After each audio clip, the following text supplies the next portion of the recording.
Hey there. Tonight we begin in a place so old it almost slips free of history. A place of wet clay, low reeds, and dark water, where the first cities of Mesopotamia looked out across the breathing marsh and remembered something stranger than kings. They remembered teachers. They remembered 7 beings who were said to come from the sweet freshwater deep of the god Ea, and they remembered them so persistently that their names and images kept returning on tablets, seals, and stone reliefs long after the world that first imagined them had already turned to dust. And that is the quiet mystery at the heart of this story. Before later legends grew crowded with divine families and sky-born drama, there were these 7 sages, fish-cloaked, watchful, half familiar and half impossible, arriving in the oldest memory of the land to show human beings how to live in a more ordered way. The old records speak of them as if they stood at the beginning of everything that would matter.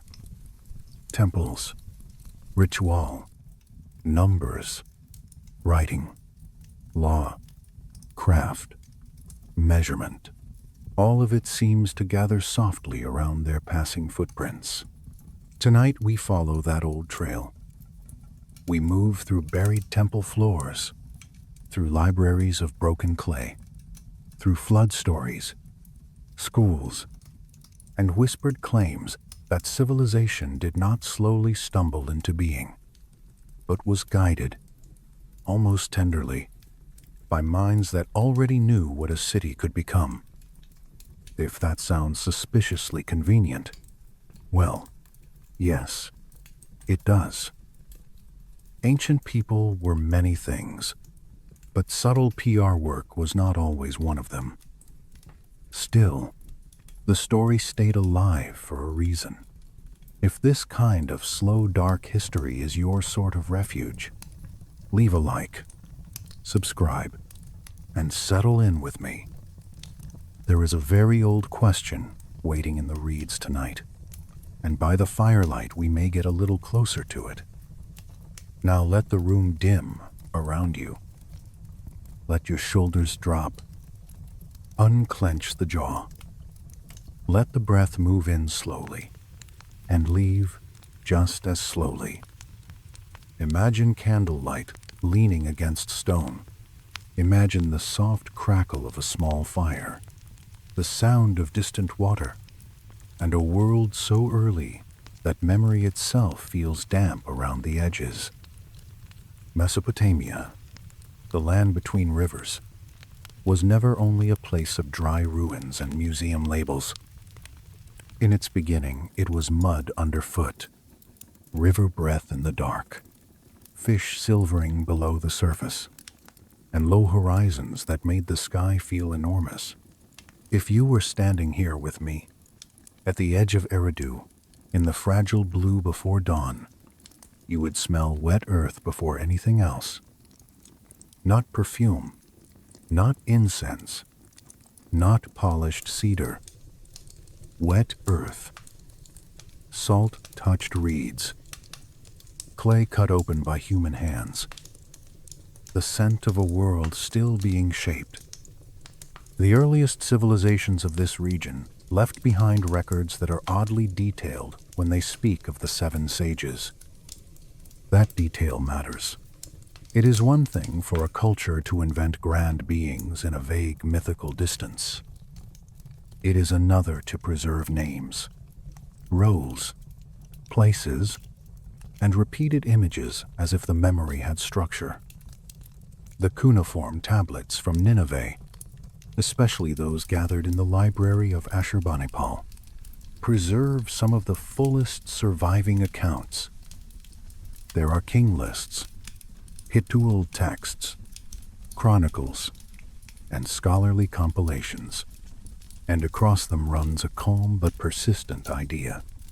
In the antediluvian age, before the great flood traditions broke time into a before and after, humanity was still incomplete. Then Ea, Lord of Wisdom and Freshwater, sent helpers. These helpers are usually called the Apkallu. The word has that satisfying old-world feeling to it, as if it should be spoken in a room lined with clay shelves. The Apkallu were not merely strong. They were not remembered for conquering enemies or piling up treasure. They were remembered for teaching. That alone gives the whole tradition a different emotional temperature. They arrive not like thunder, but like instruction, not like invaders, but like patient specialists. Some texts place them in direct relation to the divine realm, intermediaries between gods and human beings. Others preserve them as civilizing figures tied to particular cities and institutions. And this is where the story becomes especially interesting, because the line between myth and memory starts to blur. Some scholars see them as entirely mythological, culture heroes shaped by theology.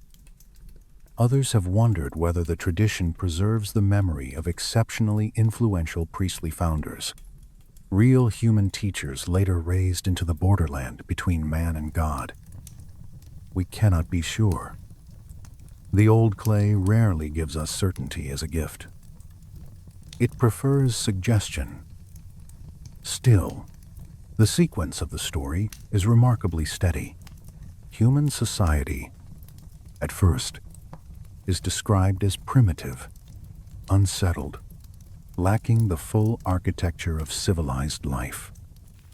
Then the sages descend from the domain of Ea, the deep, fresh waters of the Apsu, and each becomes linked to a sphere of knowledge that allows human communities to grow in complexity and confidence.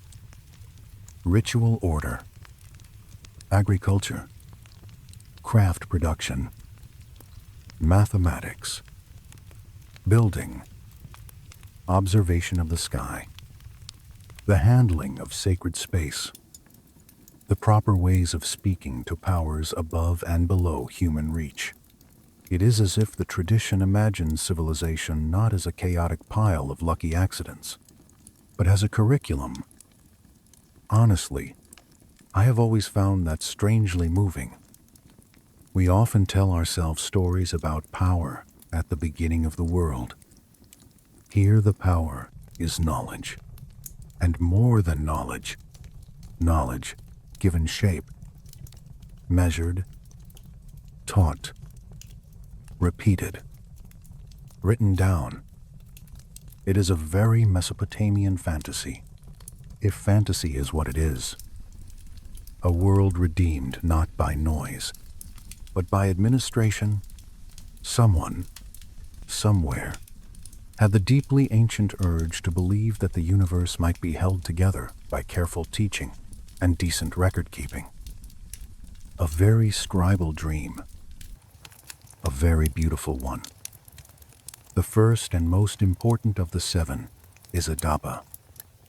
His name rises early and often in the tradition, and even before we come fully to his famous meeting with Anu, there is already something intimate about him. He belongs to Eridu, the oldest city in Sumerian memory, the city most deeply linked to Ea. Eridu does not enter the story as a loud place. It feels low and old and heavy with moisture. Its temple precinct, over many centuries, would be rebuilt again and again, layer upon layer, like memories settling in clay. Excavations there revealed long sequences of sacred construction, stretching far back into prehistory. And later, readers looked at those layers and saw not only devotion, but continuity, as if something very old had been carefully tended at this spot. Adapa is described as sage of Eridu, recipient of divine wisdom, and founder of priestly practice. In some traditions, he does not feel like a distant abstraction at all. He feels like a man with responsibilities, a man who bakes, bless, instructs, measures, prepares offerings, and keeps the rhythm of sacred life from unraveling. There is something almost touching in that. The first great sage of humanity, and he still has tasks to do before sunrise. Before we stay with Adapa, though, it is worth lingering with the collective image of the seven. Their names appear in varying forms across different texts, but the sequence remains recognizable. Each is associated with a domain, or at least later remembered that way. One tied to metallurgy, another to mathematics and astronomical calculation, another to ritual purification, another to architecture, another to the establishment of ordered practices that made urban life possible. The tradition likes distribution. No single figure carries everything. Wisdom here is layered, specialized, divided into arts that can be taught. And then there is their appearance. Across reliefs, seals, and later representations, the Apkallu are often shown with human bodies, dressed in fish skin cloaks, the fish head resting above the human head like a hood. It is one of those images that is so peculiar it becomes difficult to forget. You can picture the scales. You can almost feel the weight of the wet symbolic skin settling down the back. On Neo-Assyrian reliefs, these figures may also bear wings, and they often carry ritual objects. A bucket in one hand, a cone like a carved pine or a purification tool in the other. The image changes over centuries, but not completely. That persistence is important. The fish imagery was not random decoration. In Mesopotamian thought, fresh water was life, fertility, hidden depth, and wisdom. Ea ruled the sweet waters below the earth, the underground reservoir from which life and understanding seemed to rise. So the fish garments of the Apkallu signaled their origin. They came wrapped in the symbolism of the Apsu, clothed in the domain of the god whose gifts were intelligence, craft, and subtle problem-solving. It is hard not to like Ea. By the way, of all the old deities, he has the air of someone who would rather fix the plumbing of existence than throw lightning for applause. Archaeology gives the tradition a body, even if it cannot confirm all its dreams. At Eridu, artistic depictions connected with the Apkallu appear across long stretches of time. At Khorsabad, in the palace of Sargon II, stone reliefs show winged Apkallu standing by doorways and ceremonial spaces, as though guarding the movement between worlds. Their garments remain scaled. Their gestures remain purposeful. Their ritual tools remain close to hand. Similar imagery appears on cylinder seals, small private objects rolled over clay to leave miniature scenes behind. Some of these seals depict figures instructing humans in agriculture, architecture, and ordered work. We should be careful. Of course, images are not minutes from a committee meeting, but they are evidence of memory, and memory itself can be powerful. What seems to matter most is that the Apkallu were remembered not merely as magical beings, but as transmitters. They carry things. They demonstrate things. They stand beside humans at the beginning of action. That detail changes the mood of the entire mythic world around them. The earliest great strangers in this story do not arrive demanding worship first.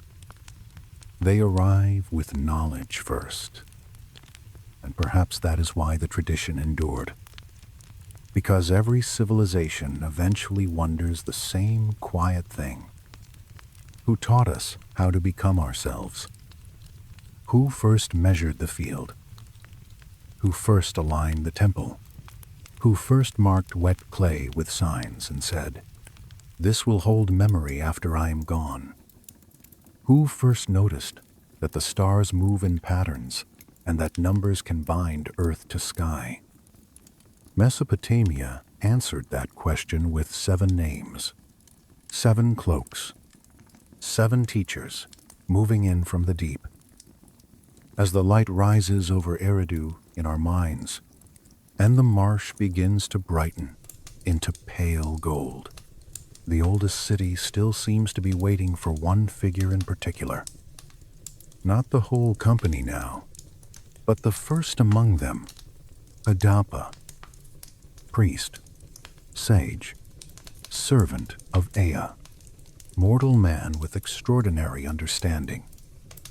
The story narrows around him. The fire settles lower.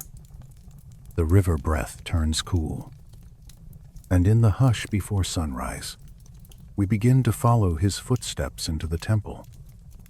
If you stay in Eridu a little longer, long enough for the first pale morning to become a true day, Adapa begins to feel less like a legend and more like a person moving carefully through his duties. I think that matters. Stories become heavier when they stop floating above the ground and start brushing against ordinary things. Bread ovens, wet nets, temple floors, the sound of clay bowls being set down one by one. The old texts describe Adapa as the sage of Eridu, favored by Ea, granted unusual wisdom, yet denied immortality. Those 3 elements sit together in a way that feels almost cruel. Though perhaps cruel is too sharp a word for the soft old sadness here. Let us say instead that Adapa received the burden that often follows insight. He could understand more than most men, perhaps more than any other man of his age. But he would still remain inside the small mortal frame all human beings must carry. In the surviving traditions, especially the Akkadian versions from Amarna and Ashur, Adapa appears not as a dreamy hermit on the edge of society, but as a working sacred specialist. He serves in the temple of Ea. He prepares offerings. He knows the correct order of rites. He teaches chosen people how to approach divine power without chaos. There is an almost administrative beauty to his life. If you were to watch him from a shadowed corner of the temple, you would not see theatrical miracles every few minutes. You would see discipline, repetition, care. He is one of those figures whose greatness is made of precise acts done properly. Picture the temple kitchen before dawn. The air is cool outside, but near the ovens the warmth gathers early. Grain has already been milled. The flour sits pale in bowls of fired clay. Water is poured, measured, folded into the meal. Hands move steadily, not hurried, not idle. Adapa understands bread not simply as food, but as offering, and offering not simply as a gift, but as one of the threads that keeps the whole arrangement between human and divine from fraying. In some accounts, archaeological evidence from Eridu, especially the remains of unusual large-scale baking facilities, has been used to support the memory of sophisticated ritual bread production there. Whether we attribute that directly to Adapa is debated, but the tradition certainly wants us to imagine him in such a place, among heat, grain dust, and sacred routine. It is a lovely detail. Really, the great sage of first civilization, and one of his defining skills is baking. Civilizations are often flatter than their monuments suggest. Somewhere behind every shining temple stands a person making sure the bread does not burn. His knowledge extends into the marsh and river as well. The texts connect him with fishing, but again, not in a casual way. This is not a man wandering to the riverbank with luck and patience. Adapa is remembered as understanding fish movements, seasons, water conditions, and the relation between celestial cycles and aquatic life. The tradition makes him sound like a priest, ecologist, and logistics manager at the same time, which is frankly an overachieving resume even by mythic standards. Imagine him stepping from the temple precinct toward the water in the late blue of morning. The reeds are taller than a man in places. Their edges whisper against one another in the breeze. The mud near the bank is dark and cool. Nets hang with last night's damp still in them. Adapa pauses before casting out, reading the surface of the water as though it were another script. A slight movement here, a darker run there. The angle of light, the wind, the season. In later accounts, he does not merely catch fish. He knows how to do so without emptying the source itself. There is a note of restraint in the tradition, a sense that true wisdom includes not taking too much. That part feels unexpectedly modern. Though ancient people were often wiser about limits than we flatter ourselves into believing. Temple bread, fishing expeditions, ritual instruction, the management of sacred order. These are the quiet textures of Adapa's life before the famous turning point arrives. They matter because they show what the story thinks wisdom actually is. Not abstraction alone. Not some floating cloud of secret brilliance. Wisdom is useful. Wisdom feeds. Wisdom measures. Wisdom teaches the next pair of hands. Wisdom keeps the lamp trimmed, the offerings ready, the words correct, the building aligned, the calendar observed. Texts describe him as knowing divine secrets, celestial movements, the properties of plants and minerals, and the proper methods of communicating with supernatural powers. Some scholars read these descriptions as the theological elevation of priestly knowledge already present in early Mesopotamian society. Others suspect that the tradition preserves a memory of foundational specialists whose expertise later grew legendary. I like that uncertainty. It gives the story room to breathe. We do not need to force the old world to become flatter than it was. From this position in Eridu, Adapa also becomes the model for later teaching. He does not keep knowledge locked inside himself. He selects students. He forms procedures. He instructs carefully. Later texts speak of the sons of Adapa, which may not mean literal children at all, but a lineage of pupils, priests, and scribes shaped by his method. That is how real influence usually works.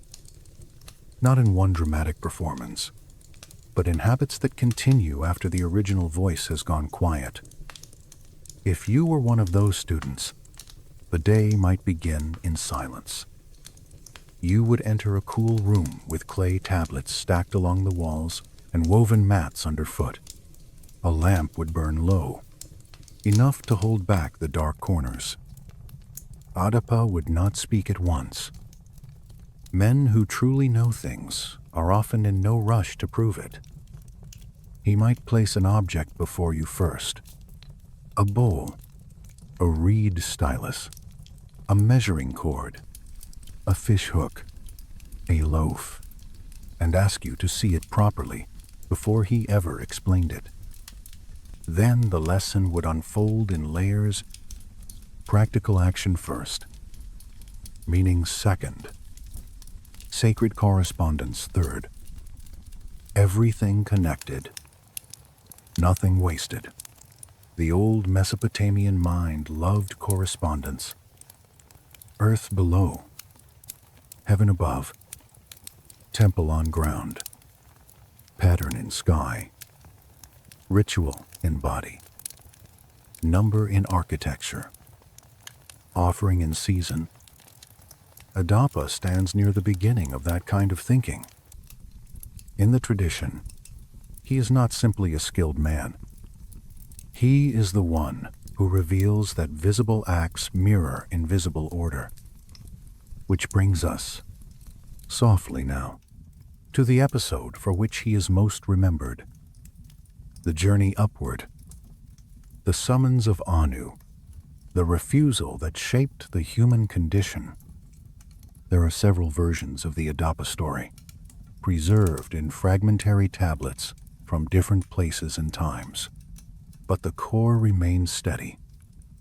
At some point, Adapa's actions, wisdom, or some disturbance involving the divine realm draws the attention of Anu, the high god of heaven.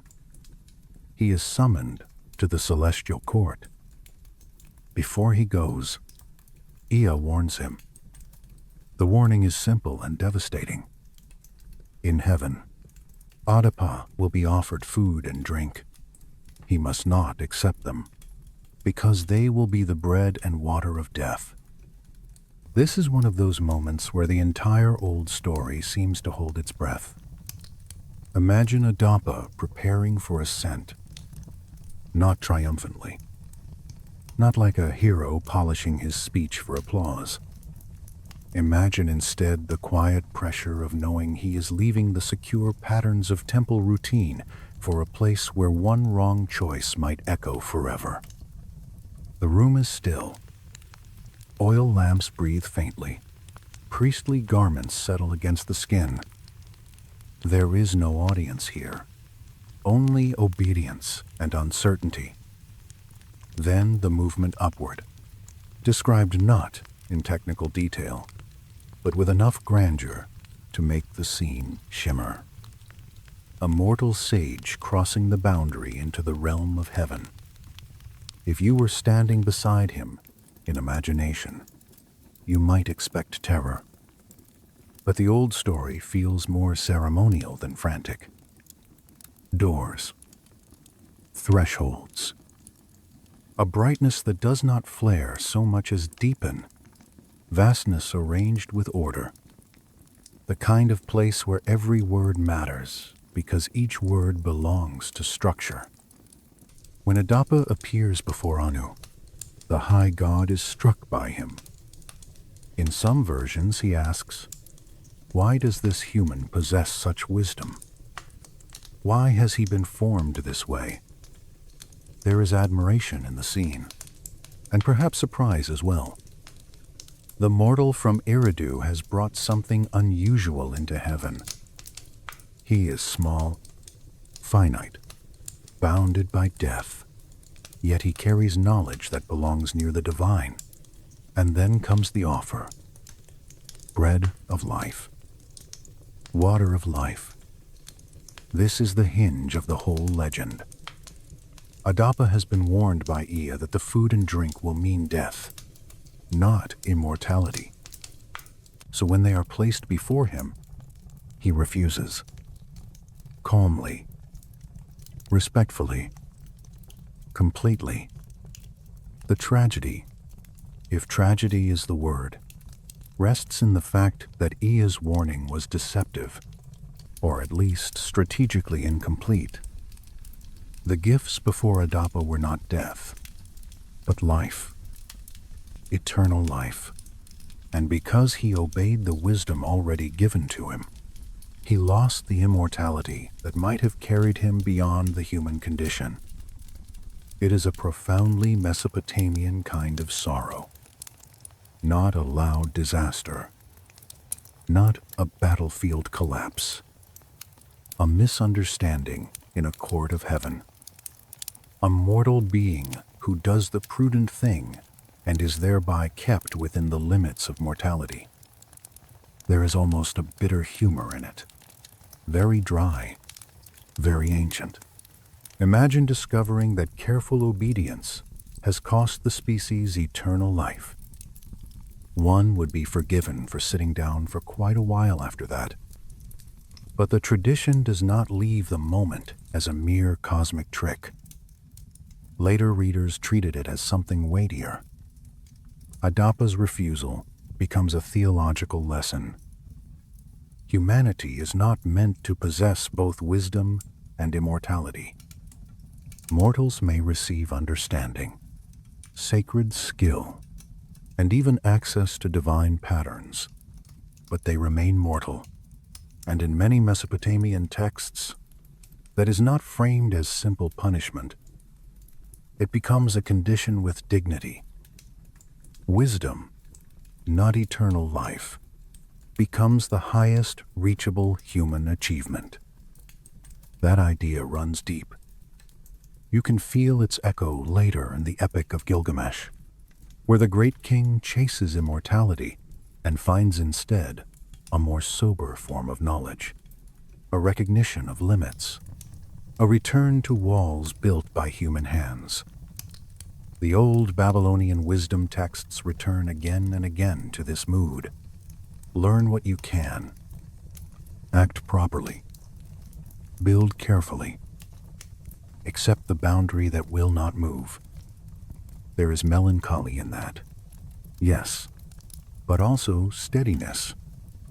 If you return now with Adapa from heaven to Eridu, the city feels changed, though nothing visible may have altered at first. The same water lies in the channels. The same ovens heat before dawn. The same reed beds murmur by the marsh.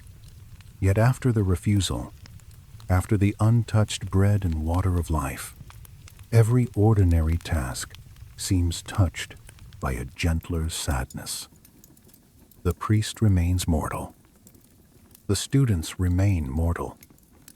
The city itself will one day sink into ruin. Even wisdom cannot stop time from closing its fingers. And still, the story insists, wisdom matters more, not less. Because of that, Adapa's greatness is not undone by mortality. It is clarified by it. He teaches, measures, bakes, bless, observes, and trains others precisely because life is short and must be ordered before it passes. There is something deeply human in that. Perhaps that is why his name endured. Archaeological evidence from temple complexes, instructional tablets, and ritual texts suggests long continuity in the practices Adapa was later said to found. Standardized procedures for offerings, consistent architectural orientations, preserved liturgical forms, systems of transmission that outlived any single individual. We should not claim too much. The Skade cannot dig up Adapa himself and ask him for comment. But the world that remembered him certainly existed, and it cared very much about preserving the idea that civilization required wise intermediaries, mortal figures who could carry divine order into daily life. So Adapa remains at the center of the seven sages not because he rules with force, but because he embodies the strange contract at the beginning of the story. Knowledge is given. Life is limited. Duty continues. By evening, if you linger again beside the temple of Eridu, the brick walls hold the day's warmth a little longer than the open air. A lamp glows in some interior room. A student recites quietly from memory. Water darkens beyond the city edge, and somewhere in that dimness the first sage is still at work, handing on what he can before the night grows deeper. Soon the circle will widen again. Adapa does not stand alone for long. Around him gather the other sages, each carrying a different portion of the arts that made settled life possible. One brings metal and fire into obedience. One brings number and measured sky. One brings ritual purity. One brings the grammar of buildings and the logic of sacred space. The company of seven begins to move into view, and with them, the first full shape of civilization. The circle widens slowly in the old Mesopotamian dark. Adapa remains at the center for a moment, still warm with the memory of ovens, river water, and the breathless refusal in heaven. But now the tradition begins to gather others beside him, and the lonely outline of one sage becomes a procession of seven. This is how old stories often deepen. First a single figure, then a company, then a pattern so persistent that it starts to feel less like invention and more like a landscape of thought. Something a civilization walked through for centuries without ever quite reaching the edge. Uanduga, Enmeduga, Enmegalama, Enmebuluga, Anenlilda, Utuaptsu. The sequence endures. 7. Mesopotamia loved ordered lists, and here the list is sacred, almost architectural, each figure set into place like a brick in an invisible wall. What is striking is not only that these sages are named, but that they are remembered as specialists. One linked to metallurgy and practical craft, one to mathematical order and celestial reckoning, one to ritual forms, one to temple design, one to domains that later scribes understood as the beginnings of administration, sacred knowledge, and the measured handling of earthly life. In this tradition, civilization does not arrive as a single dazzling gift dropped from the sky in one dramatic flourish. It arrives as disciplines, as separate arts, as things one can study, practice, preserve, and pass on. That makes the whole story feel more intimate. A myth about total power can feel distant. A myth about curriculum feels almost domestic. Someone had to teach people where to place the wall, how to calculate the angle of a channel, how to purify a room, how to watch the sky without confusing wonder for method. The Apkallu, taken together, become the memory of all those first instructions. And then there is the way they looked. If you were to wander through the remains of Mesopotamian art, through museums and catalogs and old excavation reports, you would begin to notice them staring back from carved stone, rolled seals, relief panels, and fragments that survived where softer things did not. Human figures, yes, but not only human. They wear the skins of fish draped over their bodies. The fish head rises above the human head like a hood, the tail trailing down the back, scales patterned across the cloak in orderly rows. Sometimes they stand still. Sometimes they move in procession. Sometimes they face a sacred tree, or a doorway, or a king. Sometimes they hold a bucket in one hand and a cone-shaped object in the other, as if caught forever in the act of blessing or purification. It is a strange costume for wisdom, and a memorable one. If someone wanted to make sure future centuries did not forget the connection between these beings and the life-giving waters below the earth, they could hardly have chosen a subtler costume. Mesopotamian symbolism is capable of elegance, but it was not always shy. Here the message is clear enough. These figures come clothed in the domain of Ea, Lord of the deep freshwaters, the hidden sweet reservoir beneath the world called the Apsu. Water meant fertility, intelligence, hidden source, and the quiet abundance without which nothing grows. To be wrapped in fish skin was to arrive bearing the signature of that depth. There is something almost tender in that image once you sit with it. Not ridiculous, as modern eyes may first suspect, though there is always a little danger in taking ancient ceremonial clothing too literally. Imagine instead the solemnity of it, the weight of a ritual garment, the smell of oil and woven cloth, the scales rendered in stone so carefully that you can almost feel how light would catch on them in a torch-lit hall. A human body carrying aquatic symbolism, a bridge between marsh and temple, between living water and built order. It is not the costume of brute force. It is the costume of origin. The iconography appears early and remains strangely consistent. Cylinder seals from the early dynastic period show figures in fish cloaks, instructing or standing beside human beings engaged in cultivated life.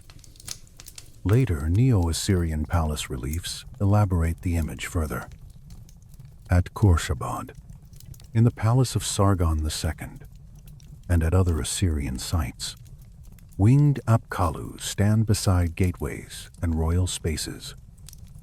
Their fish-scale garments remain, but now wings unfurl from their backs, adding another layer of elevated status. They are no longer only remembered as primordial teachers. They have also become guardians, ritual specialists at the threshold, beings whose presence marks the line between order and danger. If you were standing in one of those Assyrian halls when the wall reliefs were newly carved and painted, the effect would have been immense. Great stone panels rising on either side, figures taller than a man, muscled, solemn, exquisitely detailed. The bucket hanging from one hand, the cone held ready in the other, their eyes looking somewhere beyond any one viewer. The palace air cool even in summer, the floor hard beneath the sandals, incense perhaps drifting through from another chamber. A king walking past such figures would be reminded at every step that authority had roots deeper than his own lifetime. The old wisdom stood behind him, or above him, or perhaps quietly beside him, judging the quality of his rule. Those ritual objects matter too. The bucket, often called a bandudu in modern discussion, and the cone, perhaps used in purification rites, appear so consistently that they almost become an extension of the sages themselves. The bucket may have contained holy water, oil, or ritual substances. The cone may have been used to sprinkle or symbolically transmit blessing. Some analyses of residues from ceremonial vessels at Mesopotamian sites suggest oils and resins consistent with sacred use, though the exact relation to every image of the Apkallu remains interpretive. Still, the repeated pairing of these objects with the fish-cloaked figures tells us something about memory. The sages did not merely teach long ago and vanish. They continued to inhabit ritual life as models of correct sacred action. There is a softness to that continuity that I find very beautiful. A culture looking backward, not only to warriors and founders, but to those who knew how to cleanse a space, how to mark a threshold, how to carry sanctity from one realm into another. The grandest of civilizations are often held together by very quiet gestures. The private seals are perhaps even more intimate than the palace reliefs. A state carving has official weight. A seal rolled by an individual hand feels more personal. These tiny objects, pressed into wet clay to authorize goods, letters, and transactions, sometimes show Apkallu instructing humans in agriculture, irrigation, architecture, or ordered labor. The scenes are miniature, but their suggestion is large. Wisdom enters not only the temple and throne room, but the ordinary movement of goods and work. The image of the teacher becomes part of daily administration. Even commerce passes through the shadow of the primordial instructors, and as the imagery evolves, the underlying narrative remains steady. The earliest layers tend to treat the sages as cultural heroes, bringers of necessary arts. Later texts add more explicitly supernatural features. By the Neo-Assyrian period, they may function almost like protective spirits, invoked around kingship, palaces, and military legitimacy. But the core identity never fully disappears. Even when they become grander, more ceremonial, more overtly supernatural, they are still remembered as beings associated with the transmission of knowledge. Their power is intellectual, ritual, formative. That may be why later rulers wanted them near. Military conquest can seize territory, but it cannot by itself justify civilization. Kings need older roots than victory. They need the sense that their palaces, laws, and rituals are connected to something primeval and correct. By placing Apkallu on walls and invoking ancient sages in inscriptions, rulers folded themselves into a lineage of wisdom. It was an elegant political move, if slightly transparent. Every government likes to borrow its ancestors. Ancient kings simply did it with more fish. Yet beneath the political use, there remains a genuine sense of reverence. The fish imagery itself reaches beyond decoration into cosmology. In Mesopotamian thought, fresh water was not simply one resource among others. It was life under the earth, hidden abundance, fertility rising unseen toward the roots of the world. The rivers depended on it. The marshes breathed from it. Crops and animals and cities lived because unseen water fed the visible surface. To associate wisdom with this freshwater source was to say something profound. Real understanding, like the sweetest water, comes from below, from hidden depth, from places not immediately visible. Surface brilliance is not enough. One must tap the buried reservoir. That idea is worth resting in for a while. Imagine the ancient listener hearing the old stories by lamplight. The sages come from the deep. They wear the sign of fish. They emerge from the realm of Ea. They carry buckets, gunes, and arts. They know what human beings do not yet know. The message is not only that instruction arrived, but that instruction rose from hidden depth, the way fresh water rises through the soil. Wisdom is not manufactured out of nothing. It is drawn up from a source. If you walk farther into the archaeological record, the same impression lingers. Eridu, often remembered as the oldest city, yielded artistic material across long durations that later scholars connected with Apkallu traditions. Khorsabad gave its monumental guardians. Assur and other sites contributed ritual contexts, palace imagery, and the sense of a tradition that remained alive through changing empires. Sipper preserved educational and solar associations in texts that later commentators linked to the ancient sages. Even when direct proof is impossible, the continuity of image and idea is difficult to ignore. Something about these beings kept answering a need in Mesopotamian thought. The Apkallu could mean founders, priests, guardians, experts, liminal beings, memory figures, embodiments of sacred knowledge, and perhaps all of these at once. The tradition did not flatten them into one role, because civilizations rarely remember their beginnings in only one way. Beginnings are always crowded.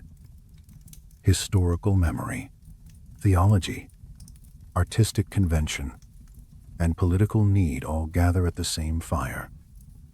The names of the seven, repeated over generations, become almost like a litany of the arts themselves, a measured chant of origins. The sages together embody that entire web, and perhaps that is why the transition from Adapa alone to the full company matters so much. Adapa gives us the emotional and theological heart of the tradition, but the larger group gives us civilization in pieces. It says that early society did not simply wake up one morning and discover itself complete. It was assembled, patiently, by separate transmissions. Someone taught the sacred words. Someone taught the calculations. Someone taught the handling of metal. Someone taught how to cleanse, to align, to observe, to preserve. There is a curious humility in that vision. Civilization up close is made of competencies.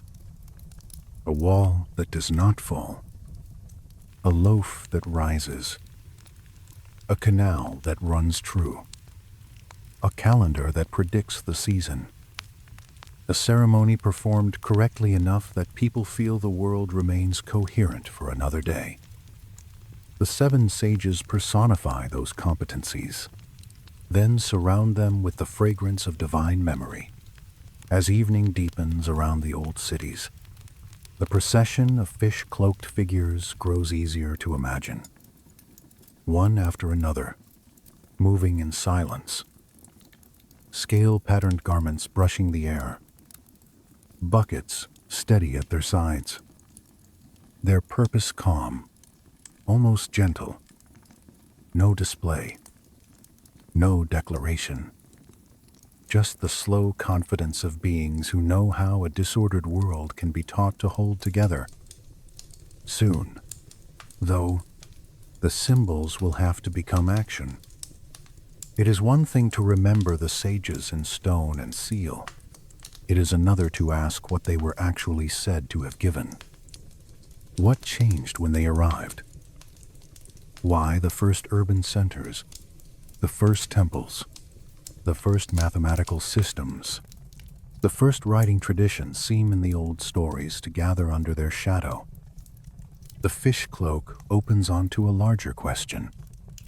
Not only who they were, but what they brought. And in the hush beyond the reliefs and rituals, that question begins to glow like furnace light in the dark. Once the seven sages have gathered in the imagination, once their fish-scale garments have caught the last red light of evening, and their names have settled into memory, the next question rises almost by itself.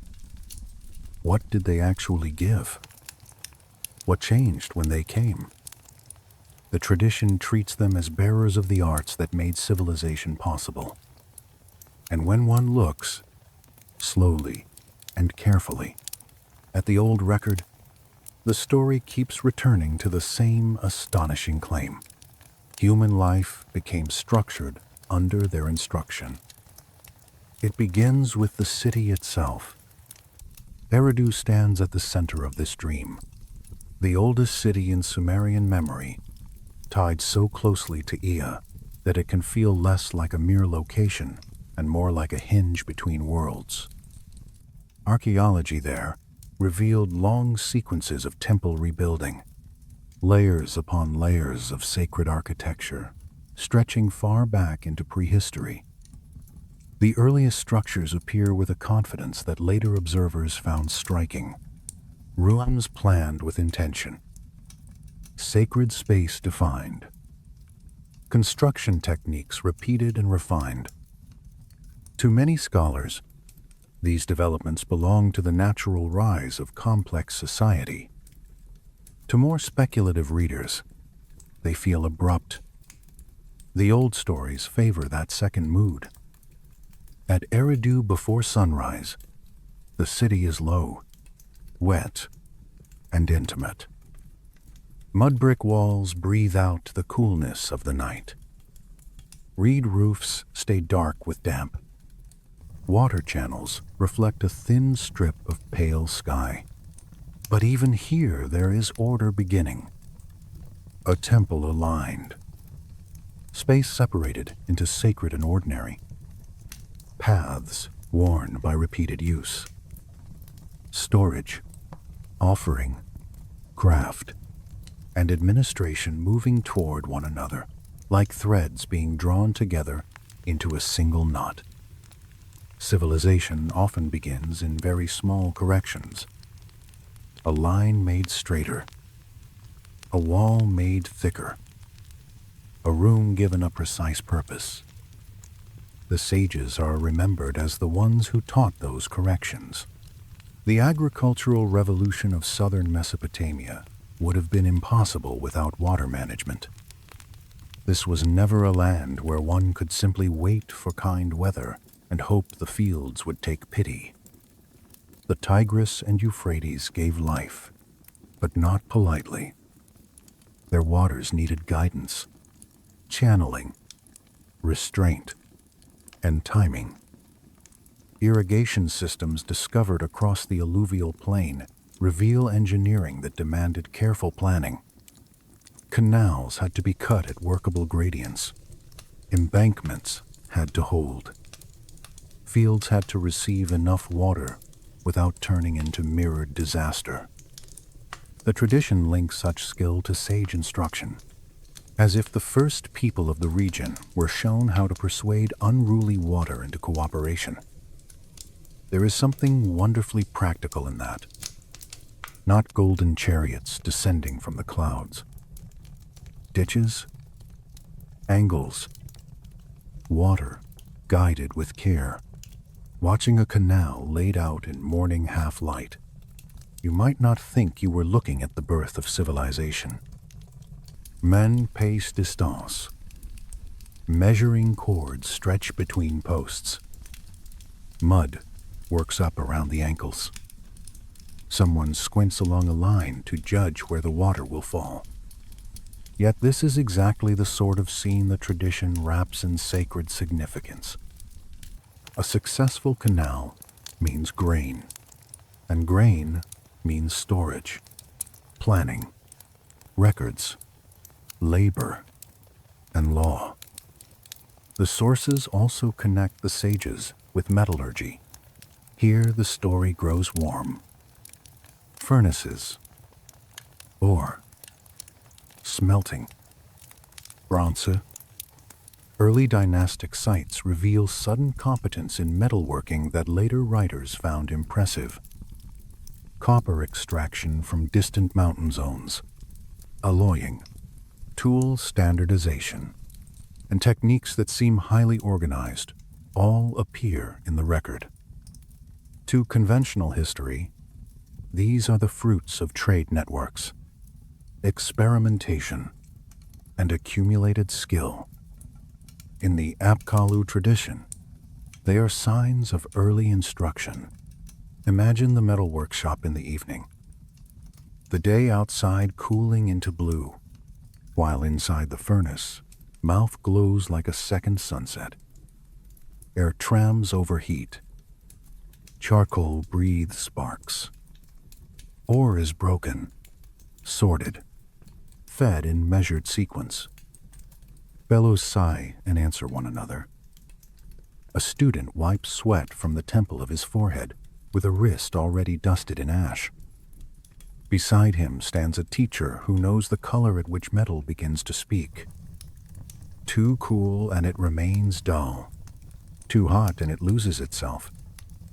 Expert instruction quietly shortens error, and the sages are remembered as masters of that. Tools from early Mesopotamian contexts show standardization that suggests common teaching or centralized methods. Standardization means more than technical ability. It means systems. One tool made like another. One angle reproduced. One proportion taught repeatedly. Human beings cease improvising every object from scratch, and instead enter a world where craft can be transmitted with consistency. The leap from brilliance to repeatable method is one of civilization's true thresholds. The Apkallu stand right at that threshold in the old memory. Then there is writing, perhaps the most haunting gift of all. Because writing is memory trained to survive the body.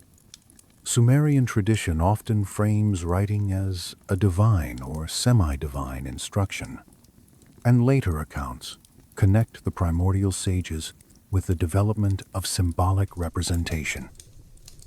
The early signs begin pictorially enough, little impressions carrying concrete meanings, but over time they move toward greater abstraction, sound values, and a system capable of handling administration, ritual, law, literature, and thought itself. The speed of this development has fascinated observers for generations. Some see the normal acceleration that follows institutional use. Others, particularly in more speculative traditions, describe it as almost too fast, a sign that instruction was intensive from the beginning. Pressing a stylus into wet clay feels intimate. The clay gives slightly. The mark remains. You are making a wound that heals into memory. Imagine the first scribal hands in Mesopotamia realizing that speech could harden into durable form. Grain counted. Offerings listed. Labor organized. Names fixed. Promises held beyond the moment.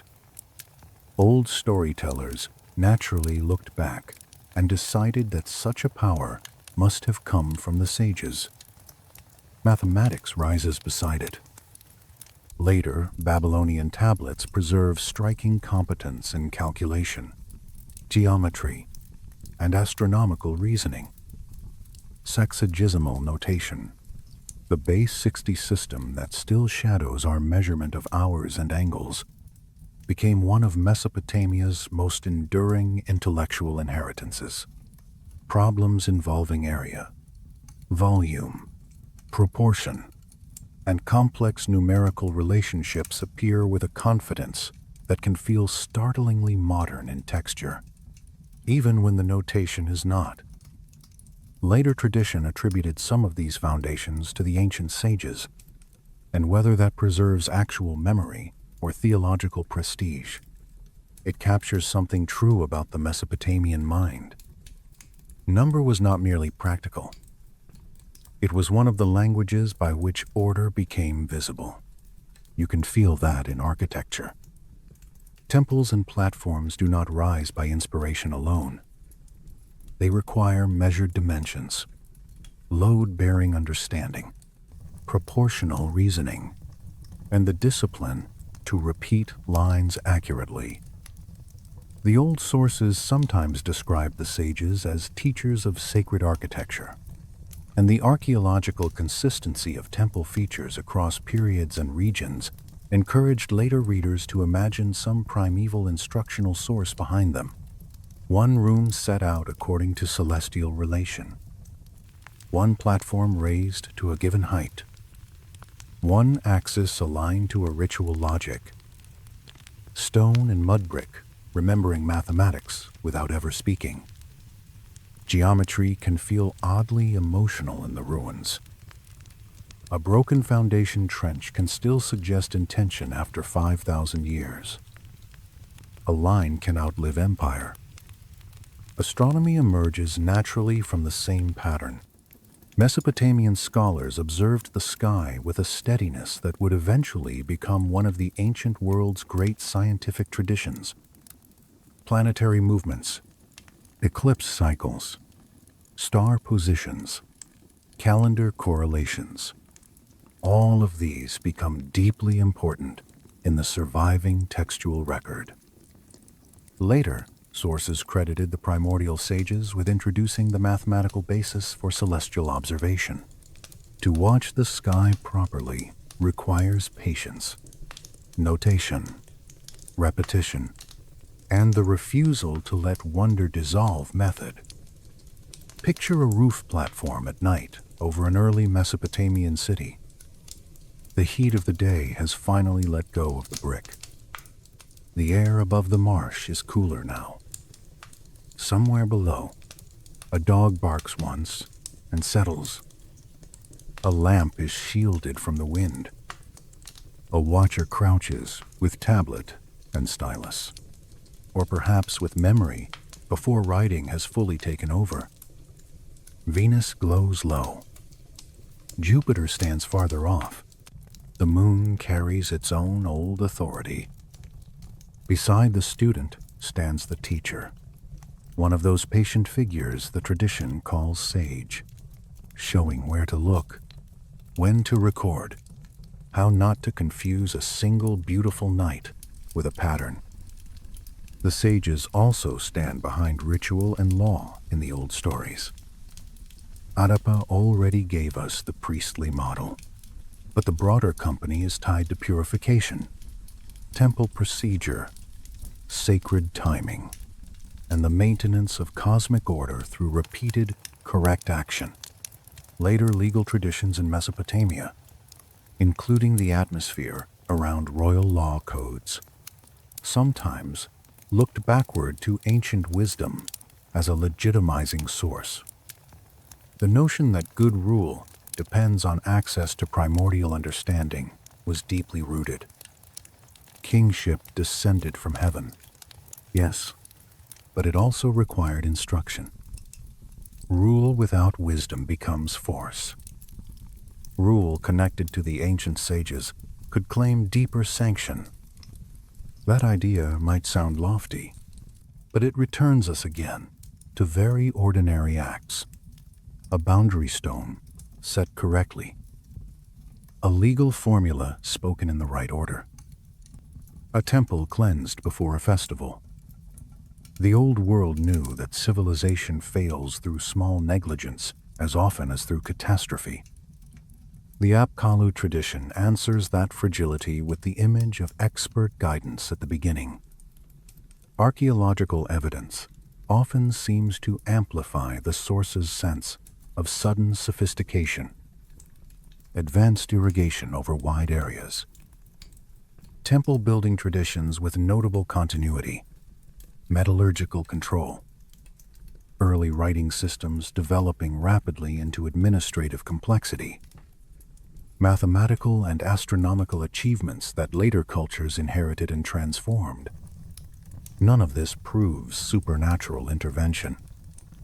Ancient peoples were fully capable of brilliance on their own. And yet the old stories are not absurd for noticing that something extraordinary happened in Mesopotamia. Human life there became astonishingly organized. Some scholars argue that the sages are best understood as mythologized memories of actual priestly experts and culture founders. Others maintain that the figures are primarily theological, symbolic embodiments of civilization's arts woven into narrative form. More speculative readers see them as traces of lost advanced societies, or something stranger still. We can leave those doors partly open tonight. The important thing is the emotional truth the tradition preserves. Civilization felt to later Mesopotamians like an inheritance so precious, so structured, and so improbable that it must have come through extraordinary teachers. As the list of gifts grows, the world around the sages changes with it. Fields become more predictable, workshops more efficient, temples more ambitious, records more exact, calendars more useful. A city acquires not only food and walls, but memory and rhythm. There is less drifting, more recurrence, more confidence that tomorrow can be planned. That may be the deepest gift of all. Not any one technique, but the creation of a world in which techniques can accumulate.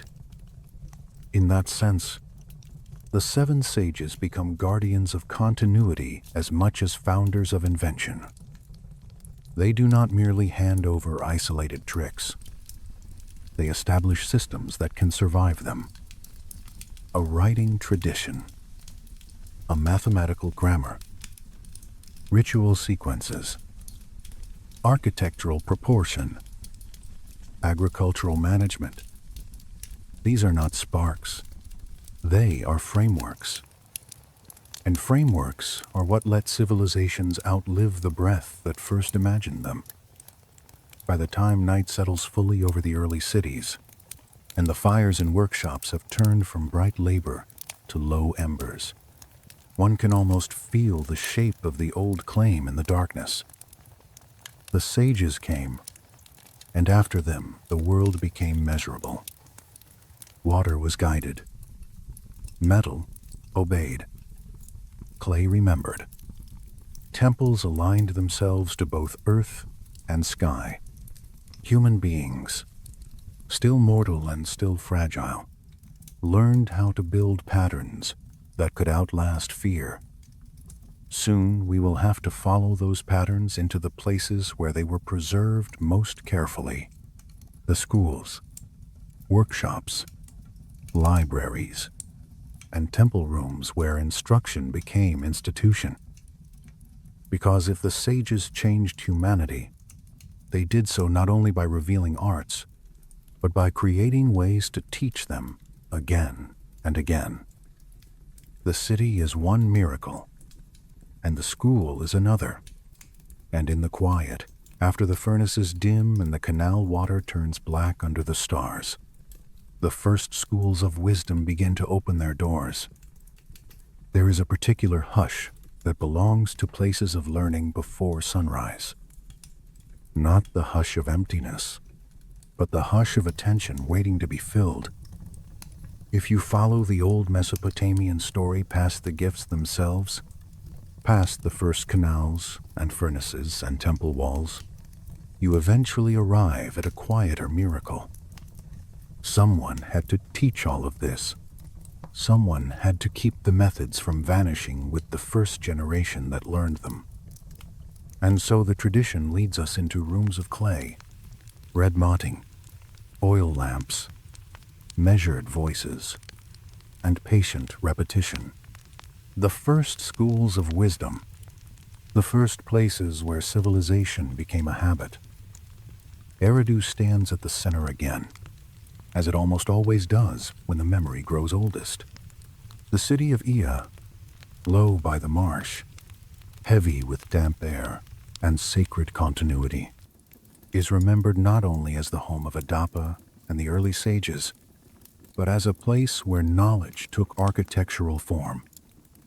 In later reconstructions of the tradition, the temple complex there becomes more than a ritual center. It becomes a living institution, a place where instruction is divided into disciplines, where students move through ordered training, and where the arts of civilization are preserved with an almost loving seriousness. If you were to enter such a place in the blue dark before dawn, you would not find grandeur first. You would find arrangement. Bowls stacked in the same place each day, clay tablets laid flat to dry, reed styluses bundled neatly, measuring cords rolled and set against a wall, a bronze instrument wrapped in cloth, a lamp trimmed just enough to hold a small circle of light in the corner of a room. It is always the practical objects that make the old world feel close. Empires become abstract very quickly. A student smoothing a patch of wet clay with the side of his hand does not. The stories about the Apkallu educational system, especially in their later expanded form, describe distinct areas of instruction devoted to mathematics, astronomy, metallurgy, medicine, ritual, divination, and sacred architecture. Some of these descriptions are imaginative reconstructions laid over archaeological evidence. Some are based on real distributions of tools and tablets at Mesopotamian sites, and some are clearly shaped by later reverence for primordial wisdom. Still, the picture that emerges is coherent. Knowledge was not treated as one undivided glow. It was arranged into arts. Each art had methods, exercises, tools, and teachers. That is a subtle but enormous step in human history. To know something is one thing. To build a space where it can be taught carefully to others is another. The school, even in its earliest sacred form, is a machine for defeating oblivion. In one room, the students may begin with number, not abstract philosophy, not floating speculation, but little counters, market grids, repeated patterns, the slow conversion of quantity into confidence. A teacher draws lines across the clay and asks the pupil to follow them with the stylus tip. One row, then another, one column, then the relation between them. Multiplication before it has that modern name in the mouth. Division before anyone dresses it in elegant theory. A child or adolescent bends over the tablet, brow warm in the lamplight, making marks that look small and temporary, never suspecting that the habit of this gesture will one day help calculate canals, taxes, foundations, and the motions of the sky. The old accounts sometimes describe specialized instruments for this teaching: counting devices, measuring tools, even color-coded numerical methods suggested by traces of pigments on certain tablets. Whether every detail belongs to the antediluvian sages or to later layers of educational life is open to debate. But the atmosphere feels true. Mesopotamia was serious about training. Knowledge had to be drilled into the hand as much as into the mind. One could not simply admire mathematics. One had to become able to use it while tired, while distracted, while the day pressed in with 100 practical demands. In another part of the complex, the sky enters the curriculum. A raised platform, an open roof, a sight line preserved over the low horizon. Students learning to watch without losing patience. This may be the hardest part for modern people to imagine. We are surrounded by clocks and screens and predictions so constant that we barely notice them. But in the old world, to observe a planet accurately over months or years, to track the moon without slipping, to notice the relation between celestial patterns and terrestrial seasons. This required discipline of a very high order. The tradition gives that discipline to the sages. Picture the lesson. The night air is cooler than the mud brick beneath the feet. The lamp behind the watchers is shielded with care so that the eye remains open to the dark. A senior teacher speaks softly, not wanting to break concentration. A student marks a position, then checks it again. Venus appears, disappears, returns in its own time. The moon fattens and thins. Mars reddens with its old cold fire. The lesson is not simply to look upward, but to look upward in sequence, with memory, with notation, with reverence for recurrence. It is the school teaching the heavens how to remain in human thought.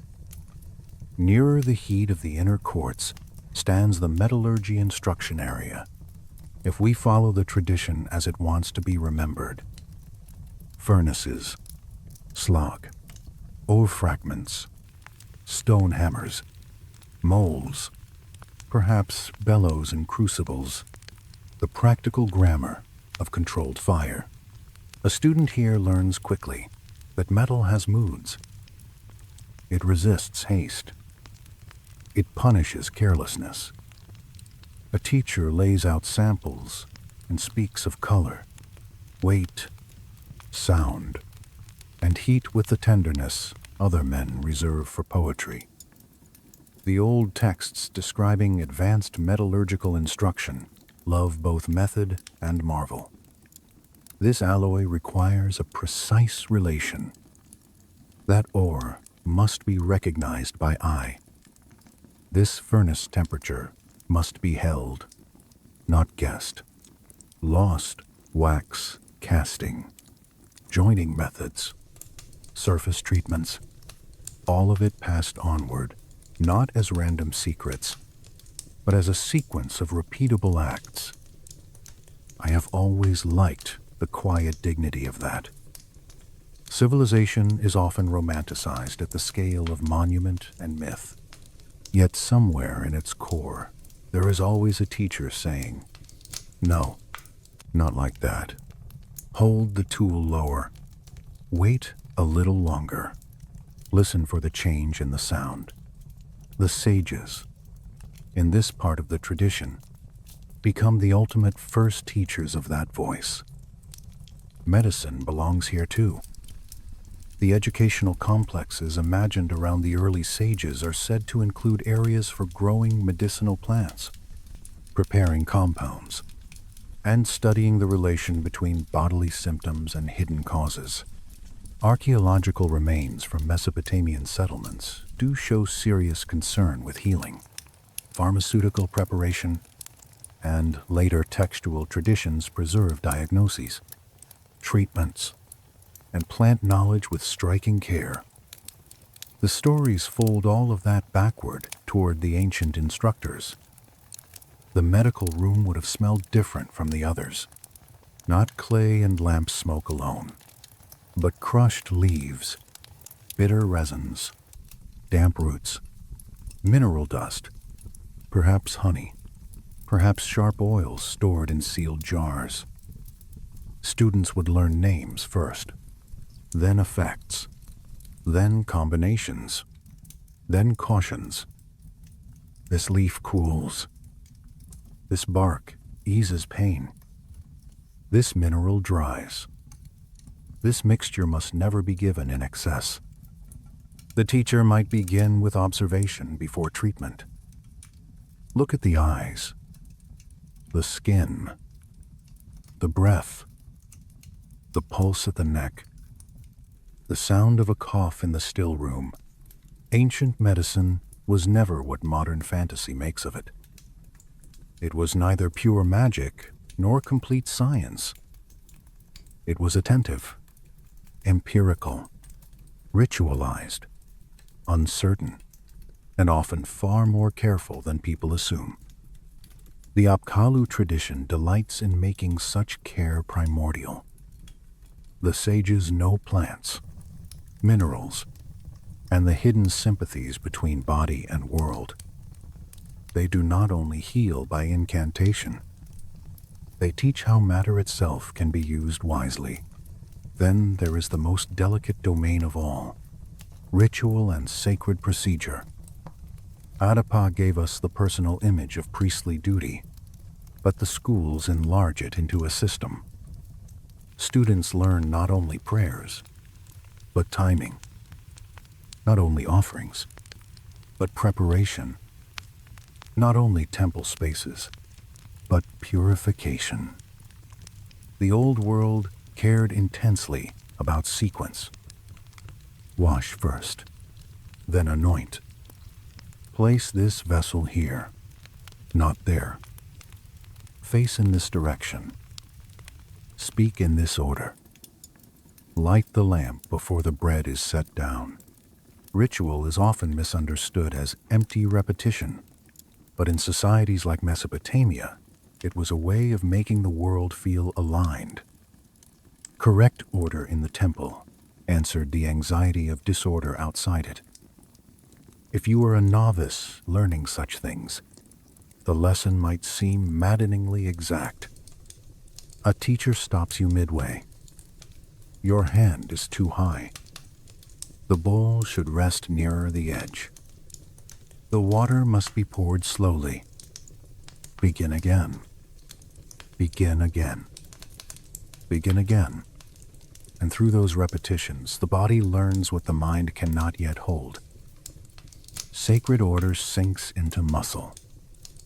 The same is true of architecture. One of the most beautiful features of the old tradition is its refusal to separate practical building from cosmological meaning. To build a temple is to solve problems of load, proportion, material, foundation, drainage, and labor. But it is also to create a place where heaven and earth are properly related. Students of sacred architecture in the expanded Apkallu world learn both. They measure walls and they learn symbolism. They calculate areas and they absorb orientation principles tied to stars, winds, and ritual functions. A badly made wall is a technical problem. A badly aligned sanctuary is a deeper kind of unease. Imagine the training ground. A half-built wall. A cord stretched taut. Clay bricks set out in stacks. A teacher kneeling to show how the line must run true. Nearby, another instructor discusses why the entrance faces a given direction, how sunlight enters at certain times, why the inner room must remain dim and enclosed. Civilization grows where technique and meaning consent to live together. Divination appears in the curriculum as well, and here the mood of the schools becomes stranger, though not necessarily less disciplined. Later Mesopotamian traditions preserve elaborate systems for reading signs in skies, dreams, livers, births, weather, and accident. The Apkallu educational vision folds these arts into early training, not as superstition in the dismissive modern sense, but as pattern recognition in a cosmos believed to be meaningful all the way through. Students learn to observe carefully, compare records, and avoid impulsive interpretation. In the calmest versions of the tradition, divination is almost archival. One sign compared against others. One event matched with outcomes. Meaning approached through precedent. This matters because it shows the schools preserving not only facts, but methods of inference. The world is red. That is one of Mesopotamia's deepest intellectual habits. Clay is red. Sky is red. Organ is red. Dream is red. The sages are remembered as the first masters of reading, and always there are the scribal students. Their tablets dry on shelves or in baskets. Practice exercises repeat signs again and again. Lists of words. Lists of professions. Lists of stars. Lists of plants. Lists of stones. The list is one of civilization's quiet masterpieces. It seems boring until you realize it is one of the main tools by which a culture holds reality still long enough to think about it. The sons of Adapa, whether literal descendants or intellectual heirs, become the first great custodians of the list.